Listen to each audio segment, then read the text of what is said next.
دبستان لکھنؤ۔ اس بات کی طرف اشارہ کیا جا چکا ہے کہ جب مغل حکومت کمزور ہو گئی اور وہاں کی حالت روز بروز بگڑنے لگی تو بہت سے شاعر اودھ کے دربار میں چلے آئے اور دلی ہی کی طرح لکھنؤ بھی اردو شعر و ادب کا ایک بڑا مرکز بن گیا۔ کچھ دن گزر جانے کے بعد لکھنؤ کی شاعری میں کچھ ایسی خصوصیتیں پیدا ہو گئیں کہ لکھنؤ کا رنگ دلی کے رنگ سے الگ معلوم ہونے لگا۔ یہ تبدیلی زیادہ تر زبان، انداز بیان، صنعتوں کے استعمال اور خیالات اور جذبات کے انتخاب میں ظاہر ہوئی۔ زبان وہی اردو ہے، چند الفاظ، چند محاورات، کچھ لفظوں کی تذکیر و تانیث اور سب سے بڑھ کر لب و لہجے کا فرق ہے۔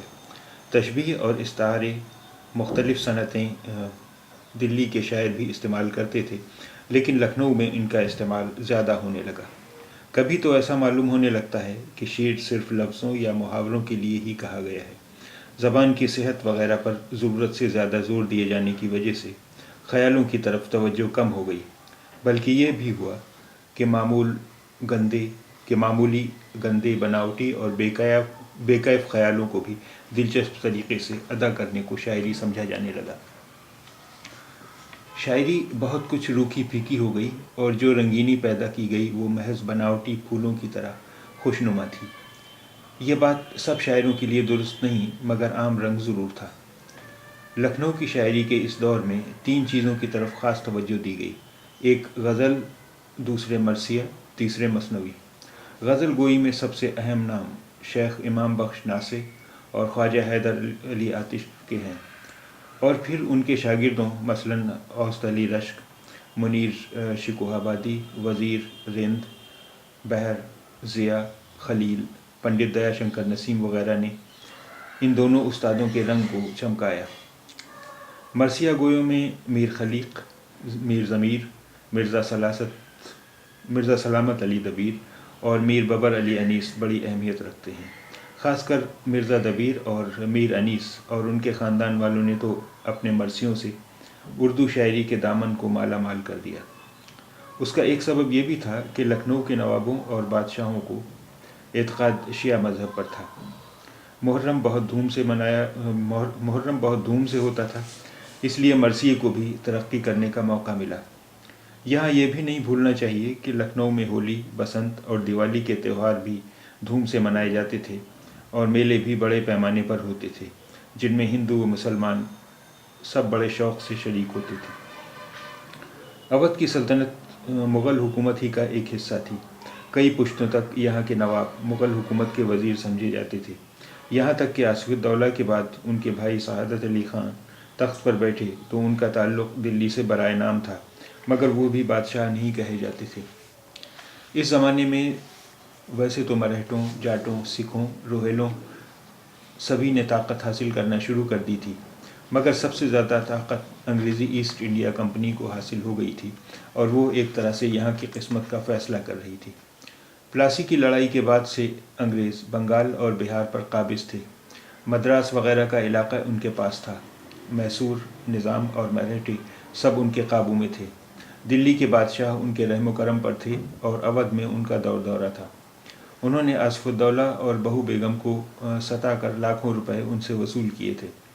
سعادت علی خان سے اودھ کی سلطنت کا ایک حصہ لے لیا تھا اور غازی الدین حیدر سے حفاظت کے نام پر فوجوں کے خرچ کے لیے ایک بڑی رقم وصول کرتے تھے۔ اس کے صلے میں ان کو بادشاہ کا خطاب دیا گیا۔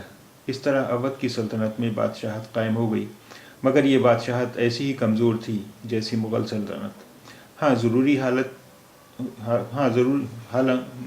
ظاہری حالت ضرور اچھی معلوم ہوتی تھی اور اس کا اثر تھا کہ دلی کی شاعری کے مقابلے میں لکھنؤ میں نشاط اور خوشی، لطف اور رنگینی کا احساس زیادہ ہوتا ہے۔ تو شیخ امام بخش ناسک اس زمانے کے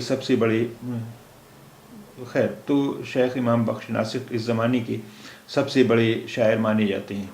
ان کی ابتدائی زندگی کے بارے میں زیادہ معلومات نہیں۔ کہا جاتا ہے کہ شیخ خدا بخش نے ان کو پالا تھا اور اعلیٰ تعلیم دلائی تھی۔ ناسک کے شاگردوں میں لکھنؤ کے بہت سے امراء تھے۔ آغا میر جو وزیر تھے اور جن کی ڈیوڑھی مشہور ہے، فقیر محمد خان گویا جو رسالدار تھے، ناسخ کے شاگرد تھے۔ ان کے یہاں ادب اور شعر سے دلچسپی لینے والوں کی بھیڑ لگی رہتی تھی۔ بادشاہ غازی الدین حیدر ناراض ہو گئے، اس لیے ناسخ کو بہت دنوں تک کانپور اور الہ آباد میں رہنا پڑا۔ وہ پہلوان تھے اور ان کا رنگ کالا تھا، اس لیے لوگ ان پر چوٹیں بھی کرتے تھے۔ اس زمانے میں دوسرے مشہور شاعر خواجہ آتش سے ان کی چوٹیں چلتی رہتی تھیں۔ ناسخ نے زیادہ تر غزلیں ہی کہی ہیں، ایک مثنوی بھی لکھی ہے اور بہت سے اچھے قطعات تاریخ لکھے ہیں۔ ان کی شاعری میں بناوٹ اور بے اثری بہت ہے، لفظوں کی صحت اور اصول شاعری کا بہت خیال کرتے تھے اور جذبات کی طرف توجہ کم تھی۔ سن 1837 میں ان کا انتقال ہو گیا۔ ناسخ کے مد مقابل خواجہ حیدر علی آتش نے بھی غزلیں ہی کہی ہیں۔ وہ فیض آباد میں پیدا ہوئے تھے، باپ کے جلد انتقال کرنے کی وجہ سے اچھی تعلیم نہ حاصل کر سکے، سپاہیانہ زندگی بسر کرتے تھے۔ لکھنؤ میں شعر و شاعری کا چرچا دیکھ کر وہ صفی کے شاگرد ہو گئے اور تھوڑے دنوں میں خود استاد گنے جانے لگے۔ ان کے بہت سے شاگرد تھے جن میں نسیم، رند اور خلیل مشہور ہیں۔ آتش مفلسی کا ہمیشہ شکار رہے، طبیعت میں آزادی اور خودداری تھی، کسی کا احسان نہیں لینا چاہتے تھے، جو کچھ پاتے تھے غریبوں میں بانٹ دیتے تھے۔ ان کی طبیعت تصوف کی طرف مائل تھی اور شاعری کے لیے جذبات کی گرمی کو ضروری سمجھتے تھے۔ ویسے تو اس زمانے میں رعایت لفظی کا زور تھا، آتش بھی اس سے بچ نہ سکے، لیکن ان کی غزلوں میں جذبات نگاری، مستی اور کیفیت زیادہ ملتی ہے، اس لحاظ سے وہ اعلیٰ پائے کے شاعروں میں گنے جاتے ہیں۔ ان کی غزلوں کے دیوان ہیں جو چھپ چکے ہیں۔ سن 1847 میں آتش نے انتقال کیا۔ ناسخ کے شاگردوں میں رشک اور وزیر بہت مشہور ہوئے۔ رشک نے استاد کے کام کو جاری رکھا اور ان کے اصول شاعری سے کام لیا، لغت کی کتابیں مرتب کیں اور بہت سی غزلیں کہیں۔ آتش کے شاگردوں میں سب سے مشہور پنڈت دیا شنکر نسیم ہیں، جو ایک کشمیری برہمن تھے۔ 32 سال کی عمر میں انتقال کر گئے، لیکن اپنی مثنوی گلزار نسیم کی وجہ سے ہمیشہ زندہ رہیں گے۔ اس مثنوی میں گل بکاولی کا مشہور قصہ بڑی خوبی سے نظم کیا گیا ہے اور اس میں شاعری کی وہ ساری فنی خوبیاں موجود ہیں جن کے لیے لکھنؤ مشہور ہے۔ مرثیہ نگاری کی ترقی کا زمانہ بھی یہی ہے۔ ویسے تو مرثیے دکنی شاعروں نے بھی لکھے تھے، شروع میں دلی میں بھی بہت سے شاعروں نے مرثیہ گوئی میں نام پیدا کیا، لیکن سب سے پہلے جس شاعر نے مرثیے میں ادبی حسن پیدا کیا وہ مرزا سودا تھے۔ انہوں نے بہت سے مرثیے لکھے اور مختلف شکلوں میں۔ مرثیہ یوں تو ہر ایسی نظم کو کہتے ہیں جس میں کسی کے مرنے پر رنج و غم کا اظہار کیا گیا ہو، لیکن اردو میں زیادہ تر مرثیے امام حسین علیہ السلام اور واقعہ کربلا سے متعلق لکھے گئے ہیں۔ چنانچہ سودا نے مرثیے کا ایک پورا دیوان مرتب کیا۔ میر تقی میر نے بھی مرثیے لکھے اور میر حسن نے بھی۔ اس زمانے میں 4 مشہور مرثیہ گو تھے، میاں دلگیر، فصیح، میر خلیق اور میر ضمیر۔ میر خلیق میر حسن کے بیٹے تھے۔ ان کے خاندان میں کئی پشتوں سے مرثیے لکھے جاتے تھے۔ انہی کے بیٹے میر انیس ہیں جو مرثیے کے سب سے بڑے شاعر تسلیم کیے جاتے ہیں۔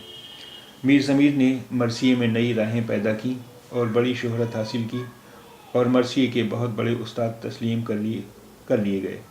انہیں خلیق سے زیادہ اہمیت دی جاتی ہے، لیکن میر انیس نے اپنے باپ اور میر ضمیر کے رنگ کو خوب چمکایا اور سینکڑوں مرثیے لکھ کر اردو میں اخلاقی، رزمیہ، بیانیہ، جذباتی، واقعاتی اور مناظر قدرت سے متعلق شاعری کا اضافہ کیا۔ ان کو زبان اور بیان پر قدرت حاصل تھی اور ہر طرح کے خیالات کو بڑی روانی اور حسن کے ساتھ ادا کر سکتے تھے۔ ان کا انتقال سن 1874 میں ہوا۔ ان کے مرثیوں کے متعدد مجموعے چھپ چکے ہیں۔ مرزا سلامت علی دبیر میر ضمیر کے شاگرد تھے، بہت پڑھے لکھے بزرگ تھے۔ ان کا رجحان لکھنؤ کی شاعری کے اس رنگ کی طرف تھا جسے ناسخ نے عام کیا تھا، اس لیے ان کے مرثیوں میں لفظوں، صنعتوں اور استعاروں کی بھرمار ہوتی ہے اور مرثیے شاعرانہ حیثیت سے اتنے کامیاب نہیں ہوتے جتنے انیس کے۔ مرزا دبیر نے انیس کے مقابلے میں بہت زیادہ مرثیے کہے جن میں بہت سے شائع ہو چکے ہیں۔ ان کا انتقال میر انیس کے 1 سال بعد ہوا۔ میر انیس کے دو بھائی مونس اور آنس اور بیٹے میر نفیس بھی مرثیہ گوئی میں صاحب کمال تھے۔ ان کے خاندان کے افراد اب تک مرثیے لکھ رہے ہیں۔ اسی طرح مرزا دبیر کے بیٹے مرزا اوج بھی شہرت کے آسمان پر پہنچے۔ اس خاندان میں بھی اب تک مرثیہ نگاری کا سلسلہ جاری ہے۔